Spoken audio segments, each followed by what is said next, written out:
Berarti ini judulnya rapat reuni alumni. Iya saya ya Bunus. Profil bener. Aku juga kan nanggur juga begini. Ya jangan kayak ini. Iya masih. File kapan ini?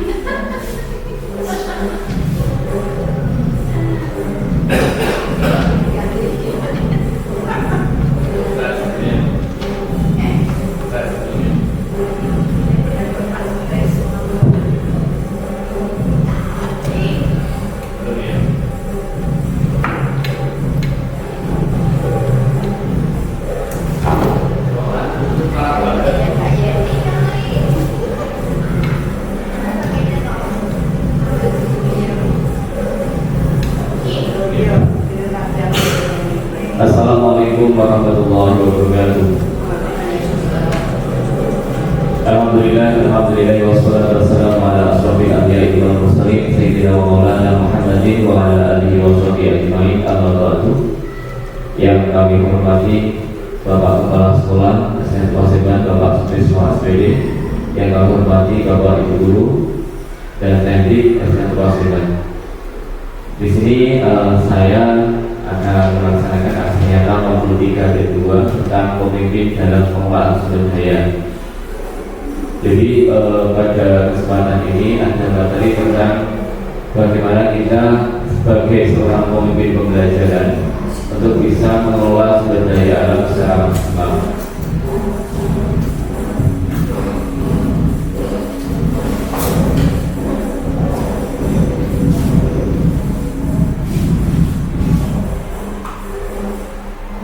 Sebagaimana kita tahu bahwa dalam pengelolaan sumber daya kita mempunyai sumber daya yang perlu kita manfaatkan agar pelaksanaan program yang kita laksanakan bisa tercapai.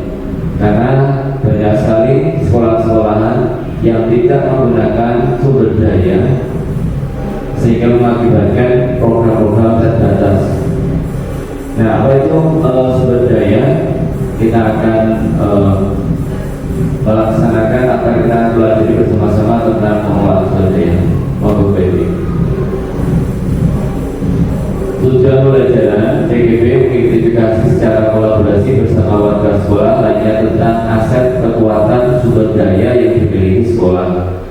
Jadi dalam pendekatan sekolah, pendekatan pembelajaran, kita ada dua yang perlu kita lakukan, yaitu pendekatan yang berkaitan dengan aset dan kekurangan atau kekuatan. Nah, kita punya aset di sekolah kita, apa yang kita gunakan? Nah, kita akan pelajari bersama-sama. Lanjut. Nah, perlu kita tahu bahwa identifikasi aset modal utama dalam pemanfaatan di wilayah SMK Paseban Bayar Klaten. Nah, kita dalam gambar tersebut kita bisa mengetahui bahwa sebenarnya kita punya banyak aset. Aset itu tidak tergantung hanya satu. Aset itu sarana dan prasarana kita. Ada 7 aset. Yang pertama adalah modal lingkungan alam, yang kedua adalah modal finansial, 3 modal politik, 4 modal agama dan budaya, 5 modal manusia, 6 modal sosial, dan 7 modal fisik. Nah, 7 aset atau 7 kekuatan yang dimiliki oleh sekolah itu harus kita manfaatkan sehingga ketika kita punya program kita bisa melaksanakan secara maksimal. Lanjut. Ini adalah kegiatan yang sudah kita laksanakan untuk program yang kita rencanakan dulu tentang apa itu namanya, tentang hasil dari APMP. Dan kita merencanakan program-program sekolah yang kemarin sudah terbentuk berapa minggu panitia. Itu selanjutnya. Oke, pertama adalah modal manusia. Modal manusia tersebut ada bapak kepala sekolah, ada guru, ada tenaga pendidikan, komite dan masyarakat, pengawas, murid, wali murid. Ini adalah program kegiatan yang kita laksanakan. Lanjut. Untuk kepala sekolah adalah pemimpin di sekolah yang berperan aktif dalam memimpin pengajaran, pengelolaan sumber daya, menciptakan budaya sekolah yang positif serta membuat kebijakan penting. Beliau juga bertugas untuk mengembangkan profesional guru, mendorong inovasi dan menjalin kemitraan dengan komunitas masyarakat. Jadi tugas sekolah itu pertama adalah mendorong pembelajaran agar terlaksana dengan baik. Nah, bagaimana caranya? Yaitu dengan mengevaluasi guru. Ketika guru mempunyai melaksanakan pembelajaran, adanya evaluasi atau monitoring, sehingga ketika pembelajaran dilaksanakan, apa program itu adalah seorang kepala sekolah. Ketika ada guru yang sudah bagus, perlu ditingkatkan. Kita ada yang perlu diperbaiki, baru kita perbaiki. Adalah tugas kepala sekolah. Sehingga di sini adalah mengembangkan profesionalitas seorang guru, mendorong inovasi dan menjalin kemitraan dengan komunitas masyarakat. Kalau dilihat dari SD kita itu sudah sangat bagus nih Bapak Ibu, secara kolaborasi Bapak Ibu guru. Tadi malam saya bertemu dengan kepala sekolah di MA di daerah Jogja. Itu kepala sekolah sudah geleng-geleng. Muridnya itu kelas 1 itu di SMA MA kelas 1 itu hanya 24. Itu pun yang 4 keluar gitu. Jadi memang dia itu sudah, alasannya karena sudah di dalamnya sudah ada perpecahan antara Bapak Ibu guru. Jadi dia itu sudah bawaannya aku di kepala sekolah, aku itu jadi guru Bapak gitu. Jadi memang kalau di sini kepala sekolah dan Bapak Ibu guru sudah terjalin sangat baik. Dan mari kita kembangkan untuk komunitas kemitraan sehingga nanti bisa mendorong inovasi yang baik. Lanjut. Guru dan teknik. Guru berperan aktif dalam menyampaikan pengetahuan dan keterampilan, membimbing perkembangan sosial dan emosional siswa, serta tenaga pendidikan. Sedangkan tenaga pendidikan adalah berperan aktif dalam mendukung proses pendidikan dengan mengelola administrasi pendidikan, dukungan dan memastikan kelancaran operasional sekolah. Jadi tanpa ada seorang guru dan teknik, sekolah itu tidak bisa berjalan. Namun kalau kita ketahui bahwa di sekolah SD itu tidak ada yang khusus untuk administrasi, tidak sama di SMP, kecuali perpustakaan. Sehingga tugas guru adalah mengembangkan pengetahuan dan keterampilan. Di sini ada namanya sosial dan emosional, artinya bahwa perlu kita ketika ngajar anak-anak bagaimana kabarnya, anak-anak hari ini senang atau tidak gitu. Jadi ketika kita mengajar ada mood dulu, dan yang dilakukan oleh Pak Diki di kelasnya bagus ketika ada yel itu, jadi membuat mood untuk berperan aktif dalam pembelajaran. Itu yang perlu dikembangkan lagi dan bisa kita tiru Bapak Ibu. Saya pribadi juga perlu menirunya. Lanjut Bu. Nah, pengawas murid dan wali murid. Pengawas berperan aktif dalam memantau dan mengevaluasi kualitas pengajaran, memastikan kepatuhan terhadap kebijakan dan standar pendidikan. Jadi kalau di pengawas ini adalah memantau dan mengevaluasi. Kalau di daerah Jogja kota itu teman saya pernah jadi guru honor di sana di SD Gelagah.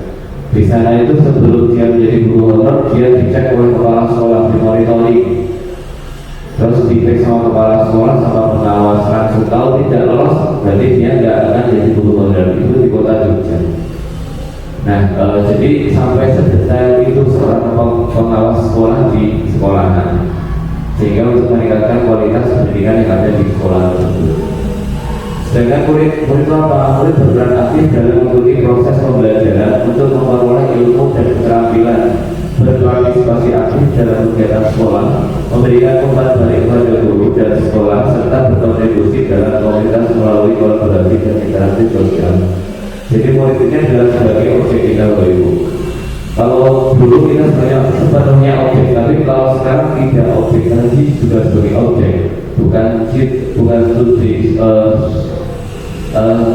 teacher center tapi sebagai student center, jadi dua-duanya sebagai pusat. Wali murid yaitu berbahasa aktif dalam mendukung, yaitu adalah beliau adalah aktif dalam mendukung pendidikan anak dengan terlibat aktif berkontribusi dan berkomunikasi kepada pihak sekolah untuk kelancaran pembelajaran. Jadi wali murid ini adalah sebagai salah satu pelayan pelanggan kita yang harus kita jaga. Ketika wali murid, ya nanti kita juga lihat wali murid yang baik bagaimana, wali murid yang terlalu aktif bagaimana, kita perlu sekedarnya. Sehingga saya berusaha untuk menghindari bahasa-bahasa yang ada di Jabri banyak itu jawabnya singkat-singkat saja. Karena apa? Karena nanti bisa membuat miskomunikasi. Kalau mereka ketemu masalah, silakan datang ke sekolahan, kita selesaikan bersama. Ya kalau seandainya ada masalah, tapi juga perlu juga kita bilang sama murid juga, wali itu juga perlu, di WA juga perlu. Lanjut. Komite dan masyarakat. Komite berperan aktif dalam mendukung pengembangan sumber daya sekolah. Sedangkan masyarakat berperan aktif dalam mendukung sekolah dan keterlibatan dan kegiatan penyediaan informasi dan pengalaman praktis. Jadi untuk komite ini tugas kita bareng-bareng adalah kita membentuk komite, ya, karena kemarin dari Bu Duki untuk komitenya baru ada ketua Bu Duki. Ya itu nanti PR besar kita untuk membuat komite. Mungkin bisa diundang apa namanya, yang dari unsur wali murid, dari unsur masyarakat aktif atau bagaimana, mungkin saya juga nggak hafal untuk pembuatan komite. Tapi memang komitenya adalah apa, stakeholder kita untuk membantu suatu pendidikan yang terencana. Oke, dan selanjutnya masyarakat ini yang sekeliling sekolah kita di bawah itu. Jadi masyarakat itu perlu kita kuatkan. Ya, kalau dulu ada masyarakat yang agak canggung, tapi sekarang banyak sekali yang sudah akrab dengan kita. Sekarang Pak Bu sudah akrab banget, Timur Bunga sudah akrab, di sana juga sudah akrab. Sudah bentuk kita berkolaborasi, kita bekerjasama dengan masyarakat. Yang penting ketika lewat di pun kita bersama video gitu, dan satu bentuk kebulan kita semua sebagai satu bentuk bekerjasama, berkolaborasi dengan masyarakat. Lanjut. Modal sosial. Tadi sudah ada modal manusia. Kedua adalah modal sosial. Modal sosial dengan memanfaatkan jaringan sosial, kerjasama dengan puskesmas, polsek, kelurahan, hubungan antara individu, antara guru dengan wali murid dalam bentuk sosial kita. Jadi sekolahan itu yang dinamakan berkembang baik adalah kita bisa membentuk suatu modal sosial yang bagus dengan stakeholder yang ada di sekolah. Ada dengan puskesmas, dengan Pak Polsek. Kalau perlu nanti bisa disepakati, kalau seandainya ini saya bisa punya usul tanggal 17 ketika upacara kita bisa ambil dari pembina upacara dari luar, mungkin dari puskesmas juga bisa, dari Kapol Kenseng bisa, dari bidan juga bisa. Jadi anak itu tidak usah yang jadi pembina Pak Tanto terus di sini mau kayak terus gitu. Nanti bisa setiap hari Senin, setiap tanggal 17 atau 18 bisa mengundang dari rumah untuk membentuk modal sosial. Lanjutnya Bu. Oke, sedangkan modal fisik ya. Modal fisik ini ada banyak sekali. Alhamdulillah di SK Paseban secara fisiknya sudah sangat luar biasa. Ada gedung yang bertingkat, bahkan mungkin ada beberapa bisa gitu, ada gedung SD yang tingkat berapa gitu. Jadi ada rumah kelas, ada teknologi, ada Chromebook ya, ada WC, ruang guru, UKS, perpustakaan bisa kita manfaatkan untuk melaksanakan belajar secara maksimal. Lanjut. Boleh. Ya, modal fisik ya, kita dalam gedung kita bisa tahu gedung kita ada 6 kelas dan kelas tersebut tidak bisa ditambahkan lagi untuk muridnya, jadi mungkin sudah walau sama guru ini mungkin kedepannya mungkin akan mungkin minta izin kepala sekolah Bapak Ibu kesepakatan mungkin hanya 28 yang akan kita terima karena mengingat gedung kita dan juga kemampuan kita dalam mengajar. Lanjut Bu. Modal alam lingkungan sekitar sekolah, lapangan, kolam, sawah, hutan, taman sekolah, kebun sekolah. Jadi Bapak Ibu dengan modal alam yang ada di sini, mari kita manfaatkan dalam pembelajaran. Kita jalan-jalan pembelajaran pakai buku LKS, buku dari paket kita bawa ke Sunan Pandaran, kita buat suasana yang berbeda, tidak di kelas teruskan, betul suatu modal alam yang kita laksanakan. Dan manfaatnya apa? Menjadikan lingkungan sekitar menjadi laboratorium hidup sehingga siswa menjadi lebih tertarik dan antusias dalam KBM. Jadi memang kita sudah diberi kemudahan untuk melaksanakan pembelajaran sebagai laboratorium hidup, tidak hanya terkumpul di kelas. Yuk kita jalan-jalan nak kemana, ke sungai, yuk kita sungai. Tapi jangan pas musim yang hujan dan itu gitu. Jadi kita tidak bosan. Lanjut. Modal finansial. Nah, kita punya modal, ada dana bos, ada kewirausahaan sekolah, ada dana sukarela paguyuban wali murid, ada PIP juga di sini ya. Jadi mari kita gunakan modal finansial secara maksimal dan bertanggung jawab. Artinya bahwa apa yang kita dapatkan, apa yang kita keluarkan ada catatan tersendiri sehingga modal finansial ini adalah modal yang secara utuh bisa dipertanggungjawabkan. Modal politik. Nah ini saya foto dengan ini adalah Pak Kepala dan Pak Carik, Bu Arwini.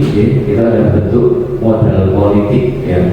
Artinya bahwa kepala sekolah menjalin hubungan atau relasi dengan pemerintah untuk mengembangkan sekolah seperti pembangunan, perluasan sekolah, izin bangunan, kepala sekolah, media untuk mendapatkan publisitas positif untuk program-program sekolah, meningkatkan citra sekolah untuk menarik minat sekolah. Jadi perlu adanya kerjasama antara stakeholder sekolah dengan lembaga lain untuk meningkatkan program-program yang direncanakan dan terlaksana secara umum. Lanjut terakhir, modal agama dan budaya. Nilai-nilai keagamaan manfaatnya adalah menanamkan nilai-nilai spiritual. Jadi alhamdulillah di SDN Tokasiban seluruhnya itu adalah beragama Islam atau semuanya muslimat, sehingga kita dalam mengkondisikan bisa teratur ya. Beda kalau yang agamanya berbeda-beda. Jadi kita ada suatu keanugeraan kita bisa mengembangkan modal agama ini secara maksimal. Lanjut tuh. Nah untuk tradisi dan adat istiadat, untuk tradisi adat istiadat dulu itu karena itu barang-barang naik ke atas gitu ya. Itu apa? Benar-benar dia dari sekolah.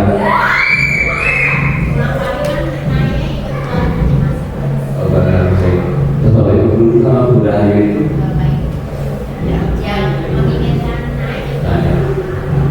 pas acara ini sadar gitu ya. Jadi mungkin perlu juga kita selaku mungkin ya, saya dari Piungan, Pak Tinggi dari Wonogiri mungkin juga nanti bisa lihat langsung ya untuk acara sadar ini. Semuanya itu.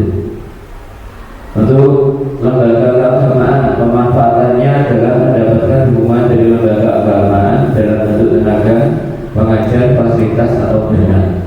Contoh kerjasama dengan masjid atau gereja pura untuk mengadakan kegiatan bersama di sekolah.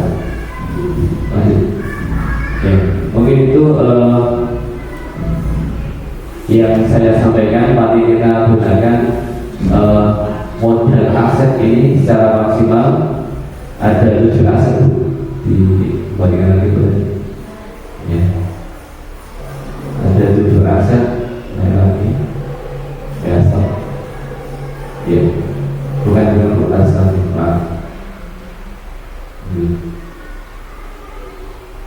Nah, ya ada tujuh aset yang kita punya ini dan kita kembangkan untuk melancarkan program-program sekolah yang sudah direncanakan, yaitu ada model manusia, yaitu ada kepala sekolah, ada pengawas, ada guru, ada murid, ya ada masyarakat dan lain-lain. Kita manfaatkan modal sosial hubungan yang terjalin baik, ada modal fisik, ada modal lingkungan alam sebagai laboratorium hidup, modal finansial, modal politik, dan modal agama dan budaya. Mungkin itu yang saya sampaikan. Banyak sama maaf. Mungkin ada pertanyaan dari Bapak Ibu Guru.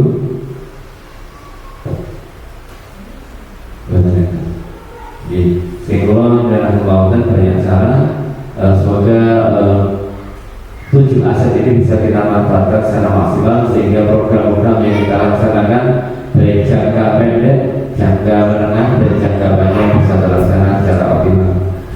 Assalamualaikum warahmatullahi wabarakatuh.